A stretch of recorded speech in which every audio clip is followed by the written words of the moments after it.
Saturday's vote. Welcome to Q&A.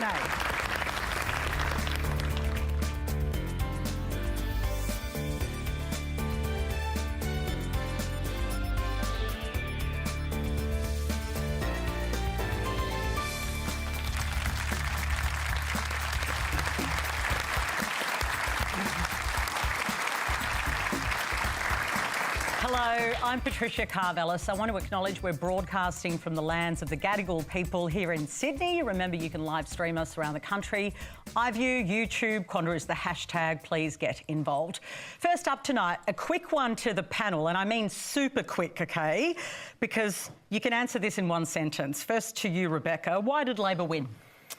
It ran a disciplined campaign and it got lucky with timing. And it had one really important thing going for it, which was Peter Dutton. George Brandis.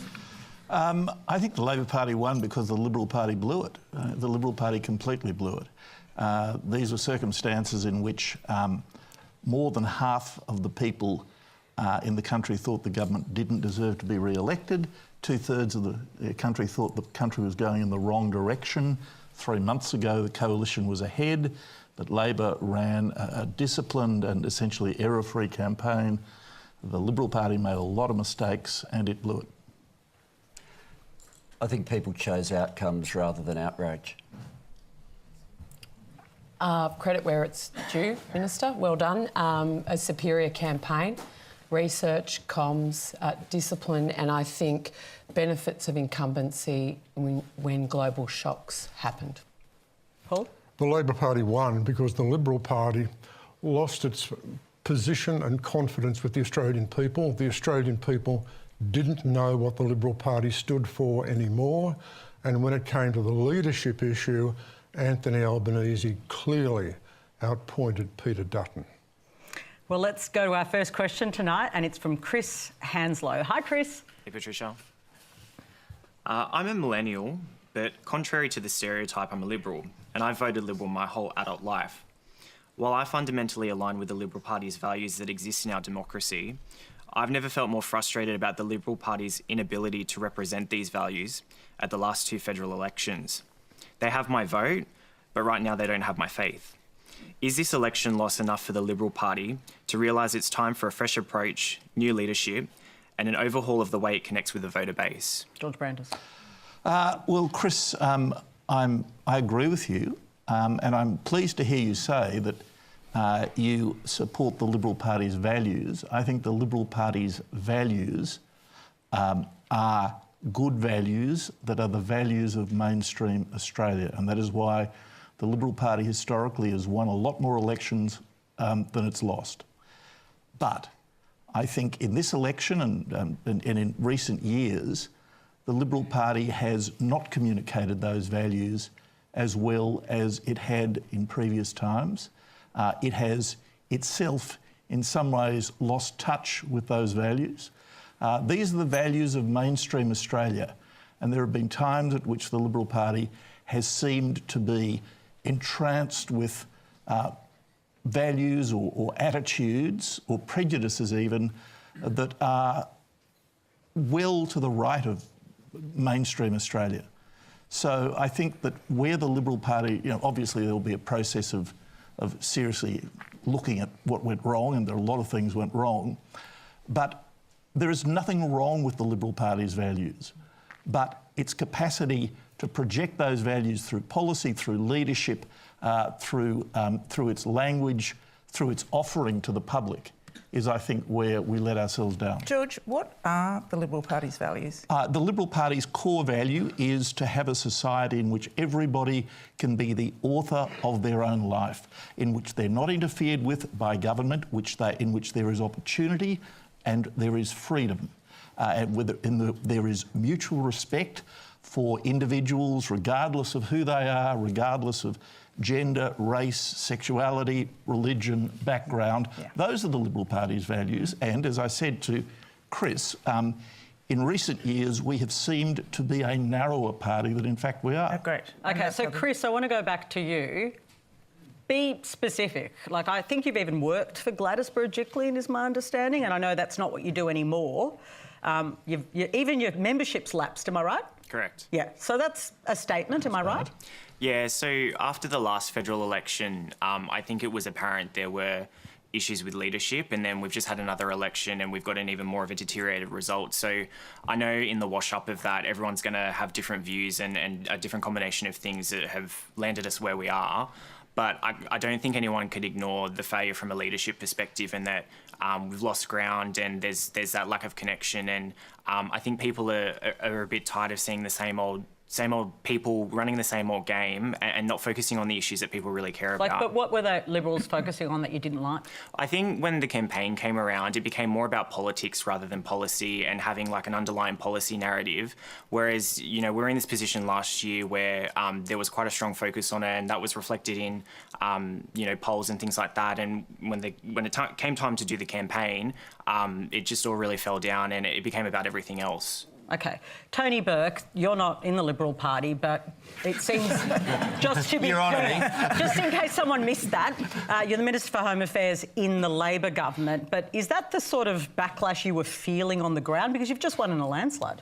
Look, this election was about cost of living, and the Liberal Party, for reasons I'll never understand, kept going off cost of living and wanting to talk about everything else. And that's why when I say... And the everything else was always something that might make people outraged.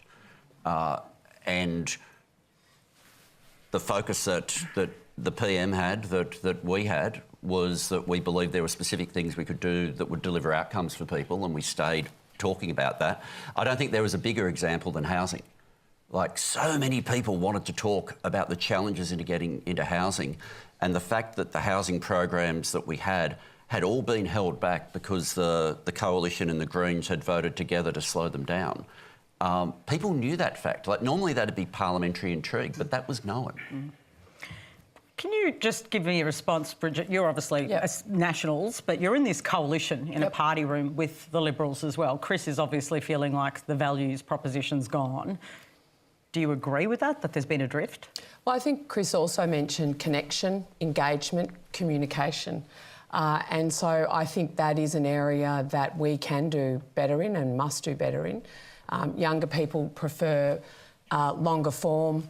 They're not reading above or below the fold on the front page of newspapers. And so maybe being overly focused on forms of communication, medium, and Paul, I'm sorry, but yeah, medium that young people aren't engaging with makes it even harder to get your proposition heard in a very congested space. And I think also when you look at social media and how that was used by all political parties, not only the messaging but the denigration of candidates and leaders in that also made it quite difficult. Paul, wasn't it deeper than that? Well, I think it was deeper. I mean, I understand George talking about Liberal values, but the Australian public don't have faith in Liberal values anymore. I mean, that's the entire meaning of the election. I mean, the Liberal Party is facing a crisis of identity, a crisis of belief. It's increasingly lost touch with so many important sections of the Australian community. Young people, women, the professional classes, multicultural Australia, public servants, what's going on in the cities. I mean, it's just extraordinary, the extent to which all these Liberal constituencies have been wiped out. So if we look at young people, for example, well, the Liberals have made very little effort over the last 3 years. I mean, they were put on notice at the 2022 election, the worst performance by the Liberal Party since Menzies founded the party in 1944, until, of course, what happened this most recent weekend. And young people have got every right to be angry with the Liberal Party. The entire tax government spending system is in favour of older people against younger people. Younger people can't get into the housing market. It's going to take a long time to fix that. There is not a sufficient commitment from the Liberal Party to fix it. So the Liberal Party has got to do a lot of policy revision and identity rethinking if it's ever going to form government again. George? I agree with most of that, Paul, but I don't agree with what you said at the start. I don't think that the Australian people no longer believe in Liberal values. I actually think that the Australian people believe in Liberal values as much as they ever have done. What they have lost faith in, as I think Saturday's result shows, is the Liberal Party as the representative of those Liberal values. I agree with that point. And as I said to Chris before, what we have to do is ensure that we reconnect better with our own values and communicate those values better to a public that wants to hear Liberal values, that is receptive to our message. But that is, I think, where we've let ourselves down. But I mean, George, nothing has been done over the past 3 years. I mean, we had a very bad Liberal Party result 3 years ago. This time, last weekend, it's much worse. So how can we be certain that the Liberal Party will now address these fundamental problems it's got, which go to the question of its very existence? I think we can be certain, Paul, because there is a kind of rigour in democracy that sooner or later mainstream political parties, whether it's the Liberal Party or the Labor Party, have got to prick up their ears and listen to what the public is telling us. But they didn't do it at the last election, George. And I think, as Paul said, that's one of the reasons why we did so badly on Saturday. But I think, chastened by that experience, that will happen. Shouldn't you have been chastened last time, though? That was pretty bad. Well, I wasn't around. But don't you think it's weird that there wasn't a chastening? If we look at the two big takeouts from not the last Liberal failure but the one before, there was an issue with women, and you absolutely had people who didn't think you had the right climate policy, and you've doubled down on it this time again. So I think this idea that you will learn from mistakes, I don't know that we have an enormous amount of confidence. I would also say on the housing issue is that in all the research I do, the vast majority of the community think the housing issue has been caused by both parties. And younger people don't necessarily think it's going to be solved unless one party decides to depart from its policies in the past. So nobody's saying the Liberal Party cause is the reason I can't rent in a major city or I can't even buy in the regions. They said the major parties together have created a kind of policy cluster truck that we have no idea about how. That's what I use with the word I use with my children and on television. And how do we pull that apart? And actually that will be the biggest challenge for the Labor Party. The Labor Party have been given just the most extraordinary amount of power. And with power comes responsibility. And at the centre of the cost of living crisis is housing, and is housing for anybody under 40. And I can guarantee you if they don't do something serious about it in the next 3 years, they might find themselves sitting where Bridget's sitting right now. Our next question comes from Genevieve Nietzsche. Hi, Genevieve. Hi. Oh, there you are. Annabelle Crabb observed yesterday that women got the ick from the Liberal election campaign. What can our elected leaders do to align and grapple with the lives of Australian women and girls? Bridget, Yeah. did you drop the ball on women in terms of policy offering?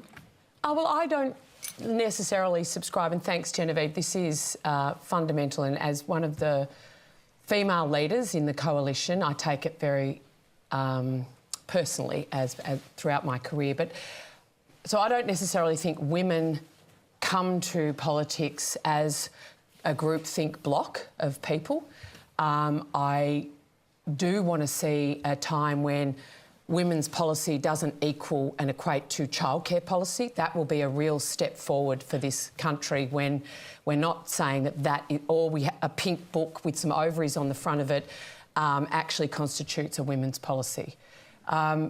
Women need to be heard. They need to be able to see leaders that they can resonate with. And I've always thought that people that tend to get into politics, typically men in the past, increasingly women, talk about the features of a policy rather than the benefits. And women like to hear about the benefits of something, not just the features. So when politicians talk about things, we've got X $100 billion doing Y in your place, instead of how it's going to change your life, how it's going to make the future for your family better, etc. And I think the Greens have cottoned on to how they communicate with women a lot better. The Labor Party's adopted a different way of communicating, and we need to do the same. Women have to be able to hear what we've got to say, and that means speaking in a language and a way that resonates with women rather than how it's typically been done. So I do think we need to change that. Genevieve, is it just about the way they're communicating or is it something else? I think it's engagement more holistically, and it's interesting to hear those sort of sentiments when we know that Peter Dutton visited 17 petrol stations along his campaign trail, but at the same time didn't release a single policy on women specifically. So I think to Paul's point, it's really interesting to think about, as you said, Bridget, just then, the subjectivity and the, I guess, homogenisation that we face as women when there are obviously all of these different sort of positionality and subjectivity differences we need to account for. And I just don't see Peter Dutton's campaign touching any of those at all. So, Genevieve, women also fill up the car. They also go to petrol stations. Women are on the front line of the cost of living crisis. They're the ones that are embarrassed, usually, having to work 2 jobs to actually get the school fees paid or the soccer fees. They're the ones having to put things back out of the shopping trolley in front of everyone because they can't afford it. So they were Dutton curious. And, you know, if I'm really honest, the work from home policy really made them turn off from it was a disaster, being open, wasn't it? But they were open. What I'm saying is, so all the polls showed, and Tony, you would have seen this too, women were on the front line, were interested in what the coalition had to say about addressing cost of living, and unfortunately, that particular policy made them think that we weren't interested in flexible Were they right? Wait a minute, let me workplaces. just ask this. Were they right to think it, though?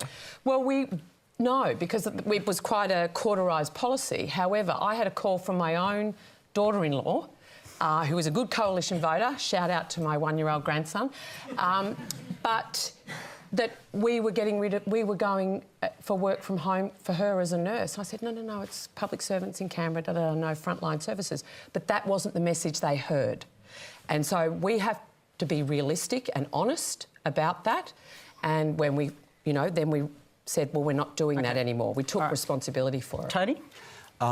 If I can just touch on the issues of work that are part of that. A whole lot of the changes and I was the Minister at the time for Workplace Relations, that were very contentious in the Parliament when we first came to office and we changed the industrial relations laws, went directly to issues for women. The story of the closing of the gender pay gap over the last 3 years is directly connected to those laws and how we've then used them for early childhood workers, how we've then used them for people in aged care and nursing. And added to that, work from home was one of those changes in workplace flexibility where we gave people new rights to workplace flexibility. And all of that was contentious. So I don't see work from home as something that suddenly became an issue at the end of the election. People were given new rights that they'd started through in a cooperative way to get during COVID. It started to become locked in. And we all know that a principle matters. And if there's a principle that it's somehow illegitimate for a public servant to work from home, well, how does that principle not end up applying to others, particularly when the opposition had voted against these rights when they'd been there in the Parliament? We've got a comment from a young woman, Ariel Penzo, in the audience. Hi, Ariel. Hi. I know that you are also really activated around women in leadership. What worries you? I had a question about how we can ensure that there is a greater representation of women across all political parties. I just believe that it's very important that I see, and other peers of mine see, people like me represented across all political parties, to not only ensure that we have diverse perspectives, but also so that we can build up confidence within the democratic process. So you've grown up and you don't really see a lot of women running the country? No, not necessarily. Are you interested in politics? Politics is something that I've kind of grown up around my whole life. My family is very into the politics side of things, so I hear different perspectives all the time, and I think, politics is something that I'm interested in. Good. Okay, so George Brandis, Simon Birmingham has suggested that the Liberal Party does need to look at things like quotas because of the terrible numbers of women in your party room. Do you agree? I think it does need to be rediscussed. But can I just make this point? Can I just explore that before you make that point? Yeah. Because that's a big thing for you to say. Like, sorry, news antenna. What do you mean you think it needs to be discussed? Rediscussed. Okay, so let's rediscuss it. Why? So the Liberal Party has historically not favoured quotas because it doesn't believe in quotas in principle, whether it's for gender representation or any other kind of representation. You've said it was going to happen naturally with talent. Now, the Labor Party felt the same way, but then when that's what I'm saying. Yeah. I think it You think it needs to be done? To be rediscussed. And I think Simon Birmingham has made a valuable contribution in putting that back on the agenda. But Ariel, I agree with you, but can I just make this point about the campaign? I think it's a great shame that more of the coalition women who have senior positions on the front bench were not given more profile in the coalition's campaign. As a matter of fact, of the 7 leadership positions in the coalition, 5 of them are occupied by women. 5 of the 7. You have the deputy leader, Susan Lee. You have the 2 leaders in the Senate, Michaelia Cash and Anne Ruston. You have the deputy leader of the National Party and the National Party Senate leader. You wouldn't have known that, would you? Why do you think that was the case? Did Peter Dutton hide them? I don't know the answer to your question, but I think not to give more prominence to, of the 7 leadership positions in the coalition, 5 of them were occupied by women. You would never have known that, would you? Paul Kelly, was it odd? Look, I understand the point that George is making, but the situation is really terrible and these questions are completely justified. Now, in the new Parliament, in the Labor caucus, there will be a majority of women. Just think about that, a majority of women in the new Labor caucus. Now, as of tonight, if we look at the House of Reps, the coalition's looking at about 39 MPs at the moment, 7 are women. Just think about those figures. Just think about those figures. Now, we've been told for the last few parliaments, it's okay, the merit system will work, we'll get women in through the merit system. Well, how's that looking? Now, I'm very pleased that George said what he just said tonight, because as far as I'm concerned, what the Liberal Party's got to do now, it's got to put everything on the table. Every convention it's had, every rule it's had, every practice it's had, it's all got to go on the table, and the party's got to be prepared to revise and change everything, including how you get more women into the Parliament. Because if they don't do that, they're just going to be in diabolical trouble. Well, everything on the table, Paul, except one thing, and that is the party's core values. The party's core values are enduring and they are good values. And as I said to Chris when I answered the first question, it is the failure to communicate them that was the problem. Quick answer not from the you, values. Bridget, because I've got other quick questions. Quick answer for one of those women you in are a leadership. woman last time, yep, that's right. Thank you. I hope you do go into politics, irrespective of the side. But women in leadership, politics isn't polite. The Red Sea isn't going to part and say, please come forward. You're fighting for your country, you're fighting for values, you need to be... Julia Gillard had to fight to become Prime Minister. You should have to fight for that great privilege. And I want to put it on the record for the National Party. I lead the National Party in the Senate, that's supposed to be this hyper-conservative old white man club. Well, we have majority of our shadow cabinet ministers are women in the National Party, and the majority of my Senate team is women, and they are all sent to the Senate from our grassroots party organisation. So I'm probably not a subscriber to the quota system because in my party, it's working. Bridget, one thing that you've said, can I just make this broader observation? I think the problems in this election were not coalition problems. They were specifically Liberal Party problems. The National Party... National Party actually did quite well. I mean, I think you held on to all your seats and may have won the seat of Bendigo as well. But they've lost a senator. They've lost a senator, but you know, the National Party, it's always underestimated. It's the most cunning political operation in this country, and it has been. Thank you, Josh. And it has been for a century. So I think the Liberal Party has to own this. Rebecca, word from you. Yeah, look, absolutely, the Nationals did better in this election, but one of the main problems with the National Party, if we think about modern Australia, is their position on climate. And so they're not going to hold on to those seats ongoing if they have the same, if they double down on climate denial as they have. And in the work that we do in regional Australia, in the polls that we do in the focus groups, the support for renewable energy is high. Not as high as the cities, but it's high. And what people in regional Australia, and if the National Party is supposed to represent regional Australia, want is if renewable energy is going to continue to be rolled out by the government of the day, they want an advocate in regional Australia to say we're going to have real community benefit. These big solar farms and all the rest of it are actually going to benefit it. But instead what we hear from the National Party is that climate isn't happening, and they absolutely got behind the nuclear policy, which was the reason why the coalition won. All right, we're going to revisit this because we've got a question coming up, but I want to bring in our next questioner, Angela Drury. Thank you. I'm a traditional Labor voter.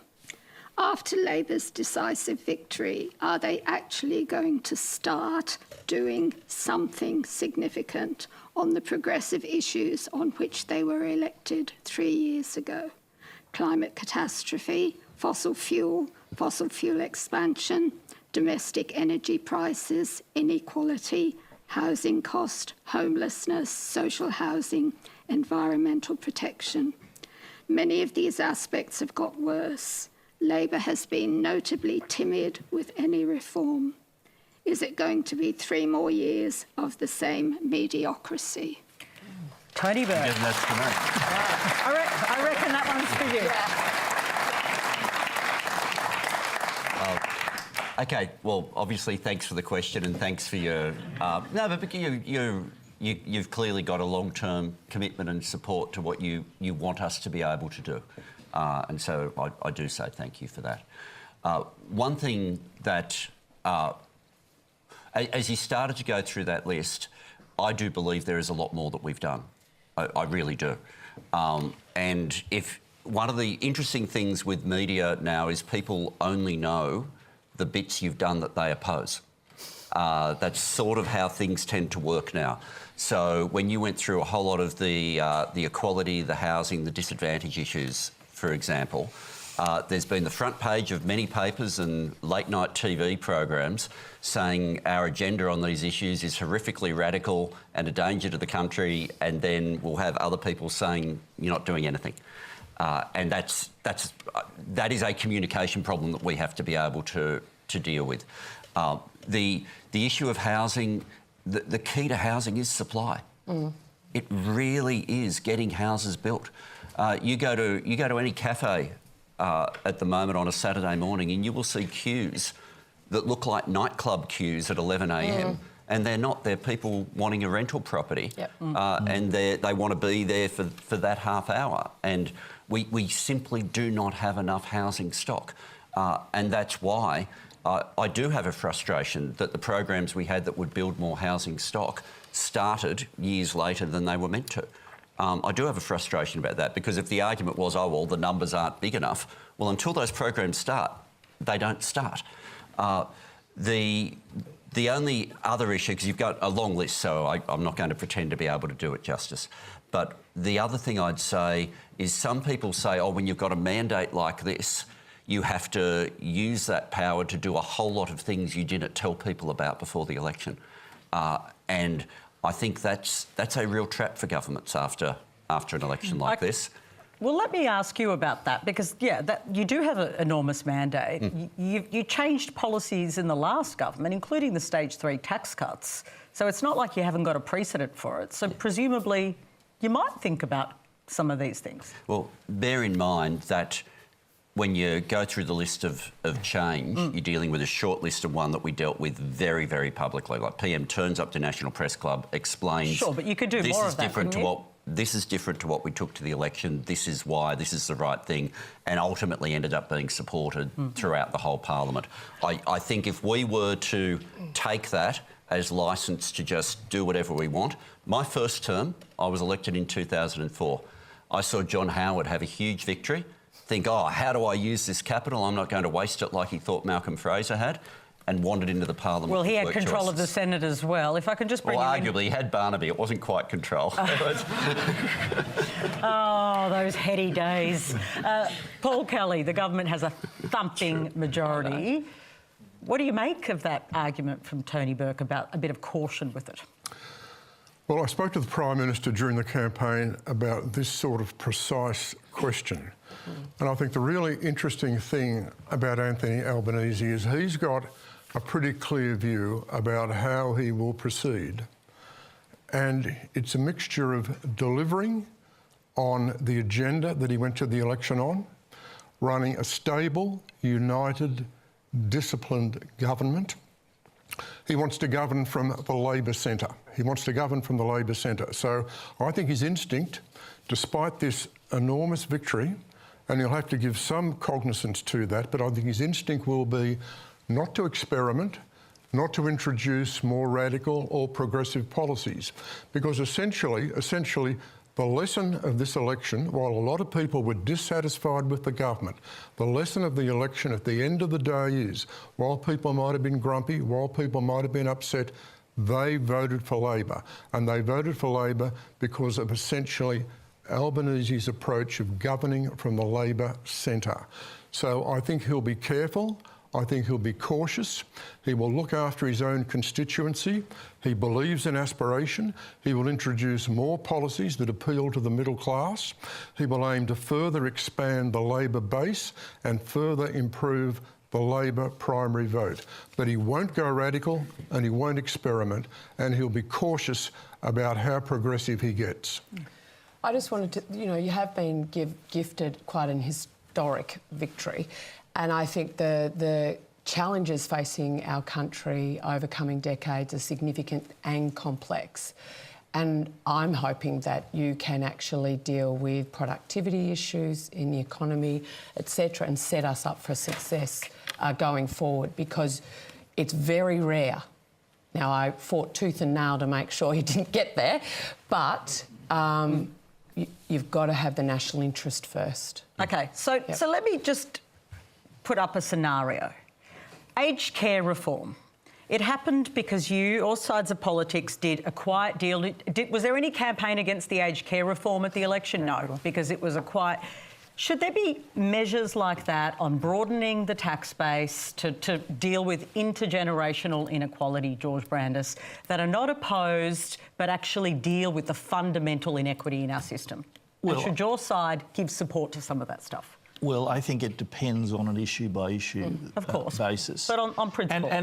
And it often happens, and as Tony Burke said, I mean, you hear about issues in the media because they're controversial. They're controversial because they're contested. Issues that are not contested because they're the result of a compromise between the mainstream parties attract less attention. And I think people who are not professionally engaged in politics never appreciate how many issues actually do get sorted between the different parties, because they're not newsworthy. That's but not on newsworthy. These big issues of tax reform and big equity. Big issues and small issues, the same principle applies. But can I draw an historical comparison? We hear a lot about the reform era of the Hawke and Keating government, and all credit to that government, because it did usher in some very important reforms. But the reason it was able to do that, in large measure, was because the then opposition, particularly when John Howard led the then opposition supported it because a lot of those measures had to get through the Senate. That's what I'm suggesting. So is this what we should I've heard see? this theory. You oppose capital gains tax, fringe benefit tax, superannuation and Medicare. Tony, it's not about... They supported some other things. You supported the deregulation of the dollar, but that didn't require the Parliament. Tony, if you read I'm not what Paul has written prosecuting about... history. Read Paul's books, they're lovely. Rebecca Huntley, I need to bring you in. I've read them, I've worked with Paul, I've read all your books, Paul. Rebecca Huntley, I want to bring you in. I can't believe I'm saying I'm agreeing with Paul Kelly, but everything he said tonight is like I really agree we bring with. people together Because here I on don't Q&A. read The Australian and I'm not a big fan of the Murdoch press. But one of the things he said about, I'm not a big fan at all, one of the things he said about leading from the centre is critical.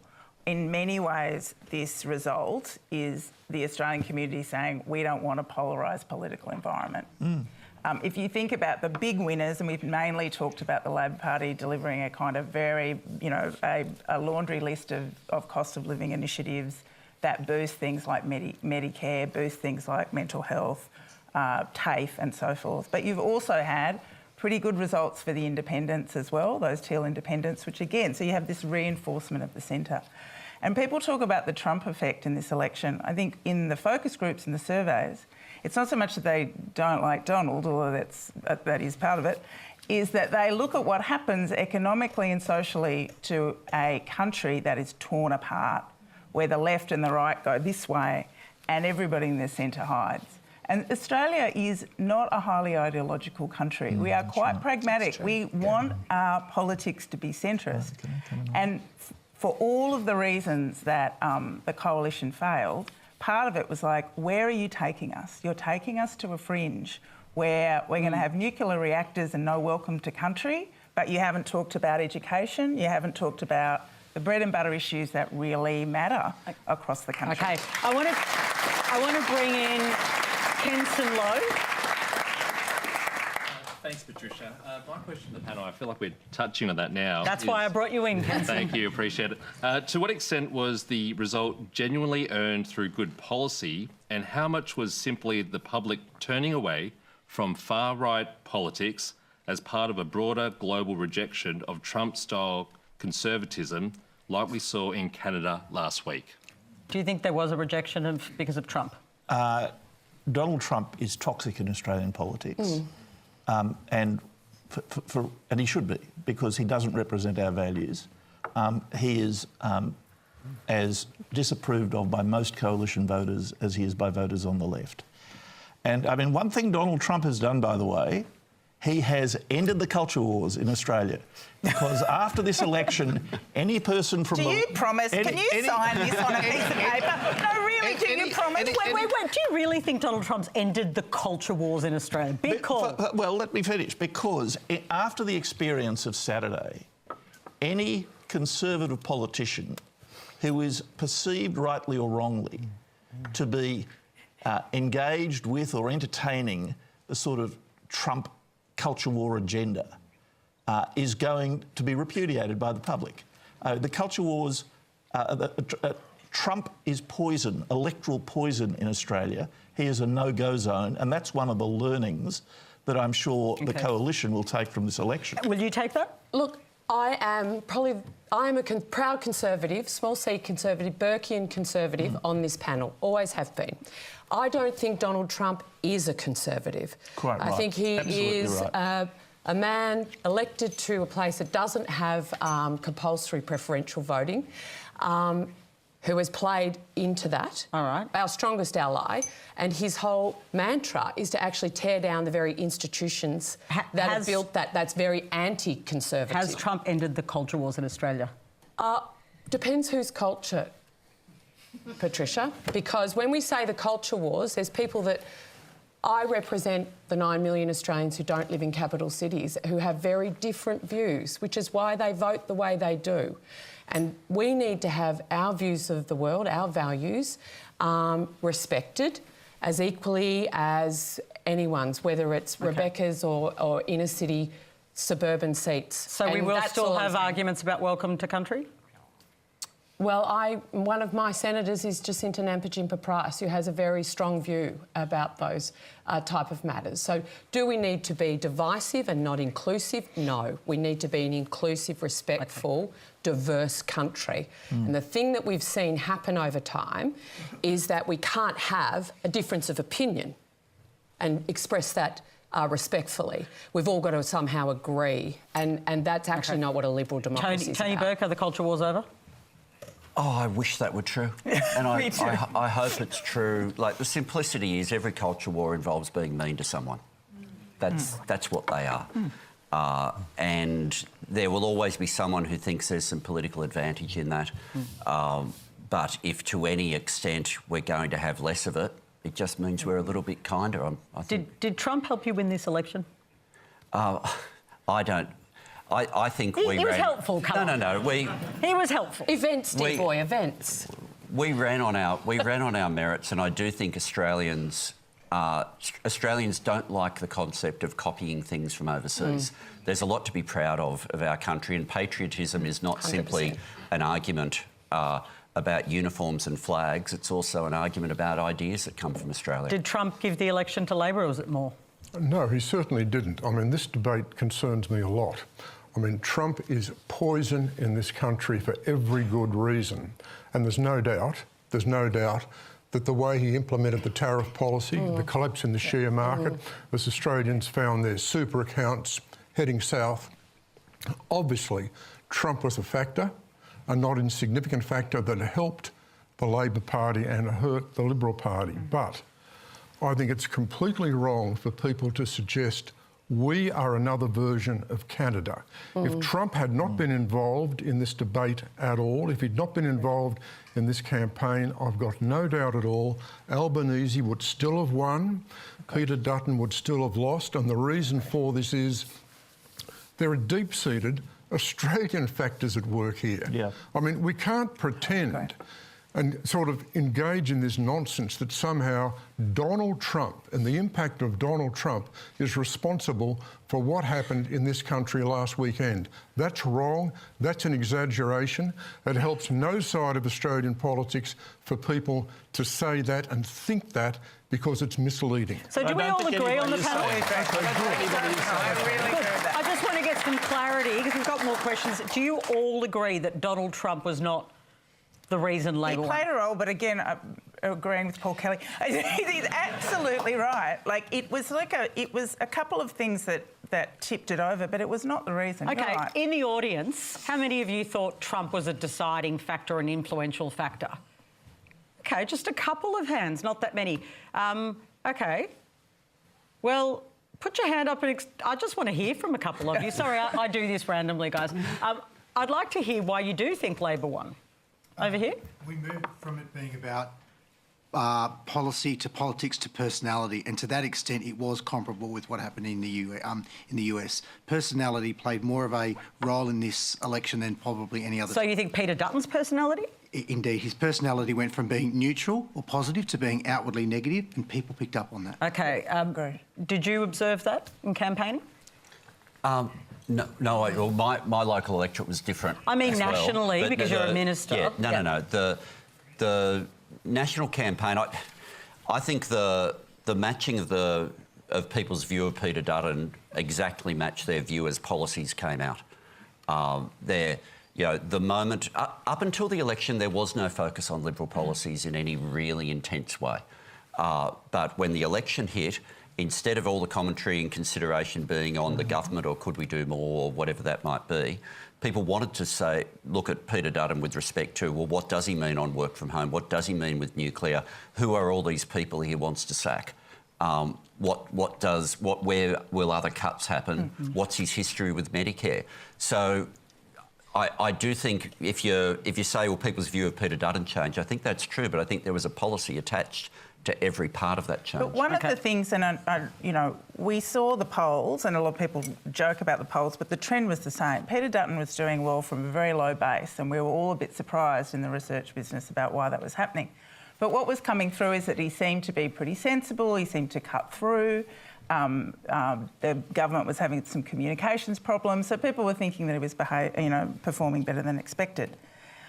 But the only policy that people could associate with Peter Dutton after The Voice was nuclear. The moment that the ill-fated campaign started, I knew, not because working from home was a particularly, problematic policy, but the backflip. No one wants somebody disorganised building a nuclear reactor. And basically, at that moment, all of his credibility and the Dutton curiousness, people were like, no. And there was a whole range of other things that happened. It was just one after another. Look, you just wanted to respond on Peter Dutton. He was a negative for the campaign. Do. So, I think Tony was being pretty cute in the answer he gave before, frankly, because let us not pretend that Peter Dutton was not the subject of a very, very vicious character assassination campaign by the Labor Party. Oh, come on, George. That's politics. Really? Honestly?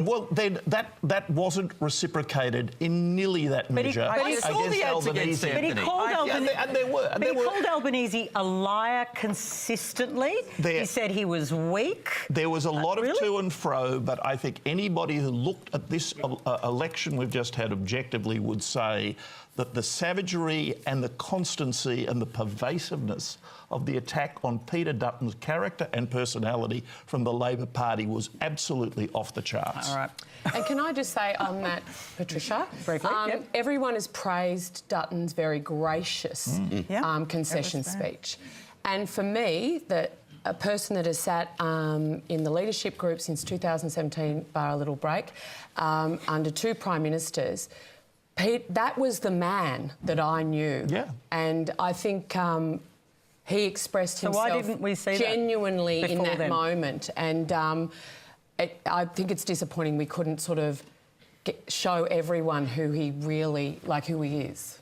I agree with that. I mean, I haven't always seen eye to eye with Peter, as you know, but I know him as a person. He is a good guy. Absolutely. He's a good guy and a good Australian. I just think there's something we often do in politics, which is pretend that people are choosing us the way they vote for a gold logie.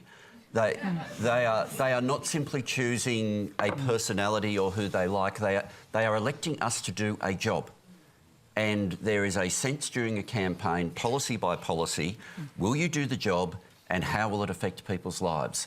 And I think the moment we get into this thing of, was someone popular like this or that, that stuff can matter at the edges, but ultimately we're being elected to do a job, and I think that's how it gets weighed. Are you really saying that you didn't do a job on Peter Dutton personally in this campaign? Because if you say that, I don't think anybody will believe you. I don't think the ads that I saw, and I had one moment during the campaign where I had an hour and I watched the first episode of White Lotus, and it's good, isn't it? Yeah. But during that, the ad breaks on it that happened were all Liberal ads, and they were all personal attacks on Anthony. It's the only time I saw the commercials. They were as vicious as ours. Can I also say, George, the attacks on Peter Dutton don't even come close to the attacks on Julia Gillard that your party made about that were gender-based attacks.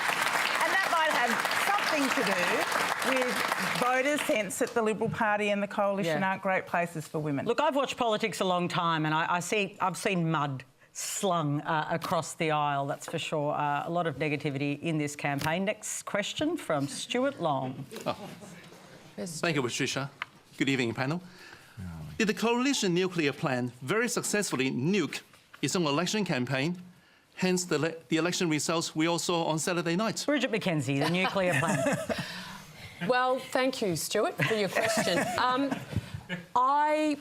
I think the nuclear plan was a good plan. What was really good from the Labor Party was the $600 billion fake price tag they put on it and the cuts that were apparently going to be needed to pay for it. The reality is that anyone that's serious about energy, you know what the IPCC report says, it's nuclear. Globally, if we're going to get to net zero, if we want to be energy secure, keep industrial jobs on shore and fulfil our AUKUS commitments, then we have to get serious about nuclear. And so, sorry, if it's OK for Premier Malinowskis, if it's OK for Jenny George to recognise that, the Labor Party in the UK, the Democrats in the US, I want us to be a prosperous country into next century, and it's going to require energy security. You want you to stick with the nuclear plan? Absolutely. Paul Kelly, is that going to work? That was a good question, Stuart. There are a couple of points to make about the nuclear plan. The first is this was on the never, never, okay?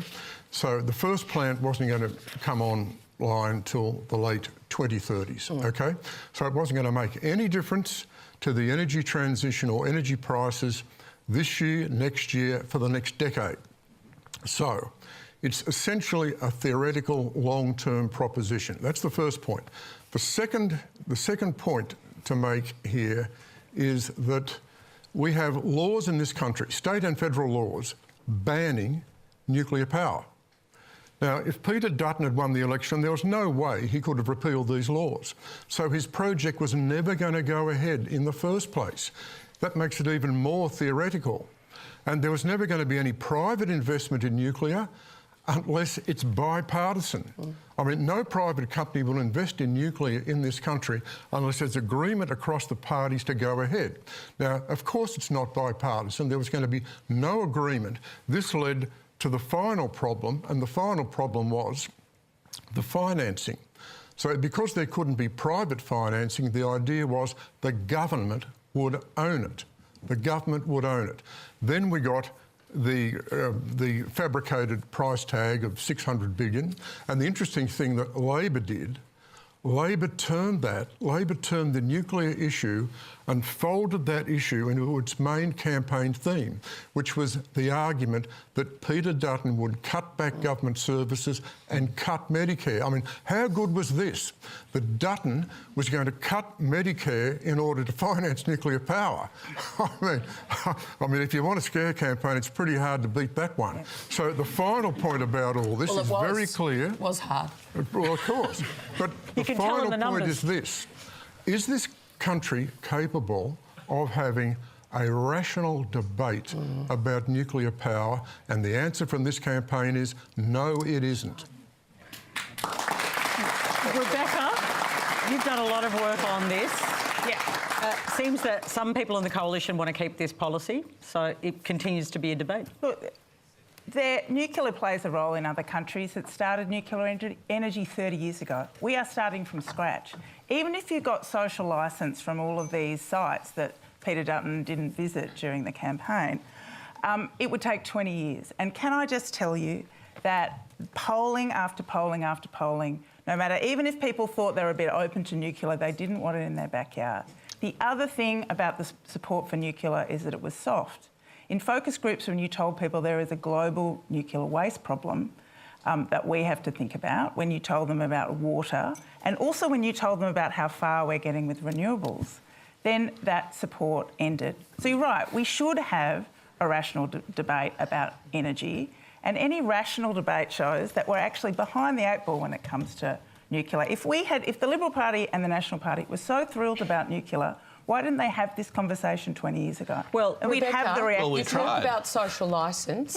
Yeah. So the seats and the communities that were going to receive these facilities, we didn't have the electoral backlash. This was not a major issue on the polling booths raised with local MPs. It's just not true. Sorry, there were swings, I social think. licence. Come out to our communities that are being carpeted with solar panels and wind towers and transmission lines. On Please social come licence to VNI West in Western Victoria. Well, I can actually show you the polling on that, and it's not as bad as you make it out to be. And I can tell you that renewables continue to be more supportive than... All right, let me intervene here because the election's over. That was Saturday night, and they voted for your plan, actually, because really there were alternative plans. It was on the agenda. They did vote for the Labor. Do you accept that on that question, Bridget, that was settled because Labor won the campaign and it was a chief part of their agenda? Well, what I'm saying, Patricia, my job in the National Party is to make sure that my communities have well-paid careers available locally and that our nation is set up with energy sovereignty. And nuclear, for me and for my party, has to be part of that conversation going forward. So I... Do you think you have a mandate? If you go into the Latrobe Valley, if you go into...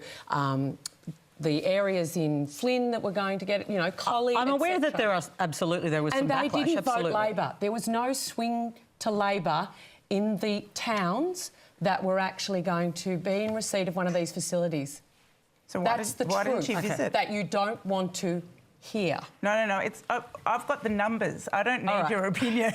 All right, this guy's in government. I know your opinion. I can show you the I want numbers. to establish, do you think you have a mandate now for a renewables plus gas policy? Yes. Do you agree? Yes, I do. I think the mistake the government made at the start was it downplayed gas. What we've seen over the course of the last 3 years is it's tried to repair that. It's moved more towards a gas position. But I think one of the really interesting features of this second Albanese term is, will there be a sort of energy reset? Or is the Prime Minister completely happy with energy policy and energy politics at the moment, given the prices? Frankly, I think there needs to be a reset of sorts. Our next question is Darcy Mangan. Senator McKenzie, given the Liberals got wiped out while the Nationals held up relatively well, have the Nats thought it's time for a trial separation from the Liberals to maybe see other parties and have some time apart during this tough time? Apart to What do you think? Time for a separation? No, we're an incredibly successful partnership that's delivered great government over decades for this country. In terms of the Nats results, we did have a really good hit out. I mean, we're still waiting for the seat of Bendigo, where there is a 10% swing against the Labor Party in a regional capital to the National Party. And that's because you had the community felt taken for granted. We had a great campaign and a great candidate that connected locally. It kind of is emblematic of what makes good politics, right? Do you think there might need to be a separation? Because it might help city Liberals. No, I don't. I think the Liberal Party and the National Party have always worked best when they've worked together. There was a trial separation when my side of politics was in opposition in advance of the 1987 election, and it was a complete disaster. Okay. So, no. Of course. That was the Joe for Cam. Yes. Someone else reminded me of that yesterday. Well, on this show, we've lately been trying to end on something positive. I mean, we've just had a really... are you okay? Long-term participants. They're all like, oh, what do you mean? What do you mean we're doing something positive? We like to think about something that might be a bit more positive, and you're all going to get a go here. What should we think about for the future that is in the positive realm? While cynicism about politics rises, belief in the importance of compulsory voting stays the same. All the research shows that. So that's a wonderful element of our democracy. Makes me positive. I'm pretty much on the same line as Rebecca here. I think that even though we've had an intensely contested election and my side had an absolutely terrible defeat, what I think we should go forward reflecting on is how successful Australian democracy works. And if we compare our system to other democracies for all sorts of reasons, including the one you mentioned, other reasons as well, Australian democracy is an absolute success story. And even though there may be imperfections in the political process, our democratic process is something we should be very proud of.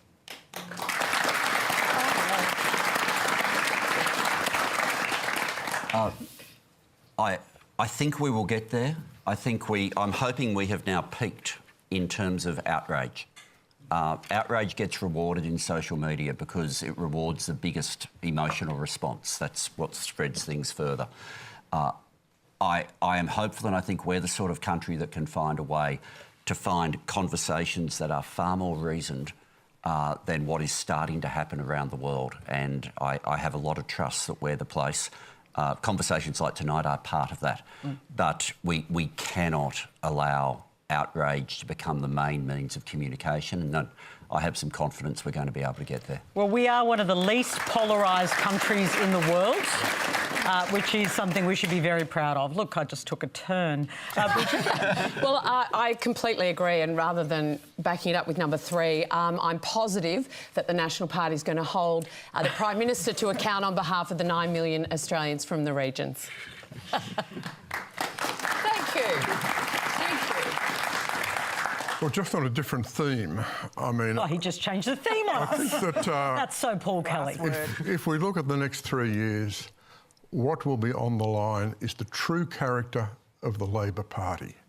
They've now got a chance to govern this country effectively Are they up to it? Now, one encouraging sign was the statement made at the weekend by the Treasurer when he said the economic priority will be productivity without forgetting inflation. They've got to get productivity right. If they get it right, it means an increase in living standards across the community, and that validates the government. If they get it wrong, they're in strife. Thank you to our panel tonight, Rebecca Huntley, George Brandis, Tony Burke, Bridget McKenzie and Paul Kelly. And thank you for sharing your stories and your questions. Next week, I'll be with you in Sydney again, which is where I am tonight. Head to our website to register to be in the audience. Good night.